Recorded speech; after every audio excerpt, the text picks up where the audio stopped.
ಪದಗಳ ಆಟ ಪಾಠದ ಪ್ರಶ್ನೋತ್ತರಗಳನ್ನು ನೋಡೋಣ. ಅಭ್ಯಾಸ.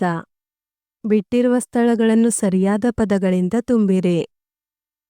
ಶಿಕ್ಷಕರು ತರಗತಿ ಪ್ರವೇಶಿಸಿದ ತಕ್ಷಣ ಮಕ್ಕಳಿಗೆ ಶುಭೋದಯ ಹೇಳಿದರು.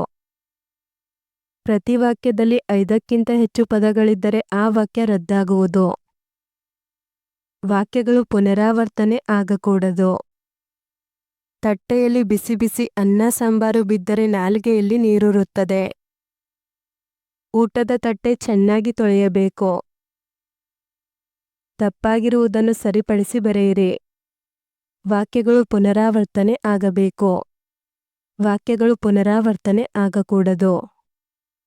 ಪ್ರತಿ ಗುಂಪಿಗೆ 1 ಗಂಟೆ ಕಾಲಾವಕಾಶ ಇರುತ್ತದೆ. ಪ್ರತಿ ಗುಂಪಿಗೆ 10 ನಿಮಿಷ ಕಾಲಾವಕಾಶ ಇರುತ್ತದೆ.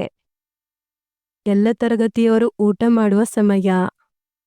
ಎಲ್ಲ ತರಗತಿಯವರು ಹರಟೆ ಹೊಡೆಯುವ ಸಮಯ. ಮೆಲ್ಲಗೆ ನಿದ್ದೆ ಮಾಡುವಂತೆ ಅಮ್ಮ ಹೇಳಿದ್ದಾರೆ. ಮೆಲ್ಲಗೆ ಊಟ ಮಾಡುವಂತೆ ಅಮ್ಮ ಹೇಳಿದ್ದಾರೆ. ಒಂದು ವಾಕ್ಯದಲ್ಲಿ ಉತ್ತರಿಸಿ. ಶಿಕ್ಷಕರು ಮಕ್ಕಳಿಗೆ ಯಾವ ಆಟ ಆಡಿಸುವುದಾಗಿ ಹೇಳಿದರು?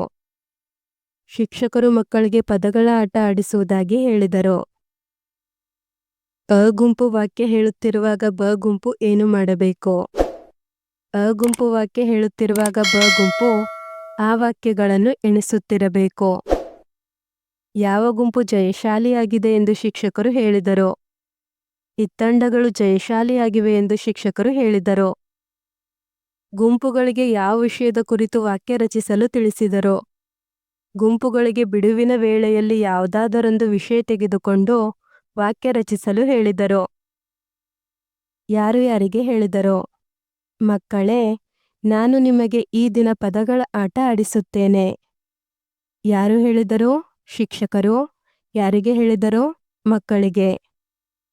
ಆ ಹೊತ್ತಿಗೆ ಹೊಟ್ಟೆ ತಾಳ ಹಾಕುತ್ತಿರುತ್ತದೆ. ಯಾರು ಹೇಳಿದರು? ಅ ಗುಂಪಿನವರು.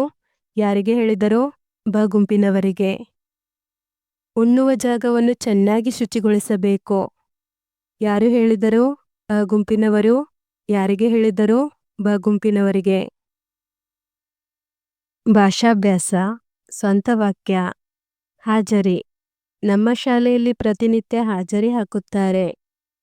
ಪುನರಾವರ್ತನೆ. ನಾವು ಪುನರಾವರ್ತನೆಯಾಗದಂತೆ ಶಬ್ದ ಬರೆಯುತ್ತೇವೆ. ಜಯಶಾಲಿ. ನಾನು ಪ್ರತಿಭಾ ಕಾರಂಜಿಯಲ್ಲಿ ಜಯಶಾಲಿಯಾದೆನು. ಕೆಳಗಿನ ಪದಗಳಿಗೆ ಶಬ್ದಕೋಶವನ್ನು ಬಳಸಿ ಸರಿಯಾದ ಅರ್ಥ ಬರೆಯಿರಿ.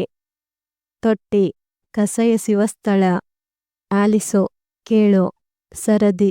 ಸಾಲು. ಮಾದರಿಯಂತೆ ಕೊಟ್ಟಿರುವ ಪದಗಳ ಸರಿಯಾದ ರೂಪ ಬರೆಯಿರಿ. ಬ್ಯಾಕ. ವಾಕ್ಯ. ಹಟೆರ. ಹರಟೆ. ಶುಚಿಗೊಳಿಸು. ಶುಚಿಗೊಳಿಸು. ವಿಶ್ರಾಂತಿ. ವಿಶ್ರಾಂತಿ. ಕೂಡಿಸಿ ಬರೆಯಿರಿ. ಶುಭ ಪ್ಲಸ್ ಉದಯ. ಶುಭೋದಯ. ಕಾಲ ಪ್ಲಸ್ ಅವಕಾಶ. ಕಾಲಾವಕಾಶ. ನಾಲಗೆ ಪ್ಲಸ್ ಅಲ್ಲಿ. ನಾಲಗೆಯಲ್ಲಿ. ಧನ್ಯವಾದಗಳು. ಈ ವಿಡಿಯೋನ 1-2 ಬಾರಿ ನೋಡಿ ಹಾಗೂ ಪರೀಕ್ಷೆಗಳಲ್ಲಿ ಅತಿ ಹೆಚ್ಚಿನ ಅಂಕಗಳನ್ನು ಗಳಿಸಿರಿ. Don't forget to subscribe.